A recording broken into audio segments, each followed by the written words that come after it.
Because the bottom line is they're separating the people from the product that they want. What are your thoughts on, from a lab perspective, Sure. cannabinoids on, and I think you kind of touched on stacking the different cannabinoids, more people are not completely up to speed on research-wise, THCP, THCO. Okay, so the United States is hella common. Okay, let's face it, man. Outside the United States, cannabis is being tested by labs that go deep dive. Okay, man-made chemicals that are not extracted from the cannabis plant to mirror and mimic chemicals that are found in those plants. And the hemp bill covers that. If it's not derived from hemp, it's an illegal product, right?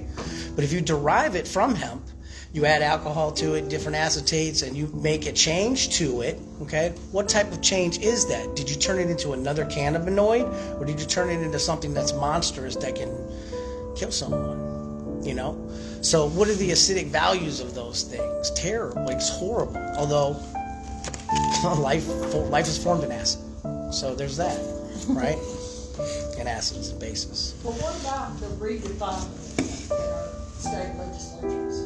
Like legislatures do right now? Well, the bill that my friend has put together, that I looked at, okay, does tie in a lot of our values, okay. Senate Bill 494 has had some benefits and it's had some backlash too, you know. But every state's doing something different, man. Like we're literally like, how is Georgia the pioneer of hemp, just in the country as a whole, taking a back seat to the rest of the country on hemp legislation? Doesn't make sense to me. So from Minnesota, no, you guys got it good. You got 10 milligrams per gram, not 5. You got 10 milligrams per can, not 5. I think they're trying to change that this year. they're working on changing those, right? But the federal government hasn't created that, right? So when you start taking away from legislation the federal government's already put in place and you backpedal, taking away from what the federal government's already allowed, you put your people in a bad position, okay? People have spent millions of dollars in this industry as business and owners, you know, that are trying to meet these guidelines and failing, you know? There have been crops we went, like when I was out in Oregon and we did testing, there were people that had crops, man, that failed. And one gentleman, he didn't, you know, unfortunately, he took his own life, you know? I mean, he had his whole life invested in it, you know?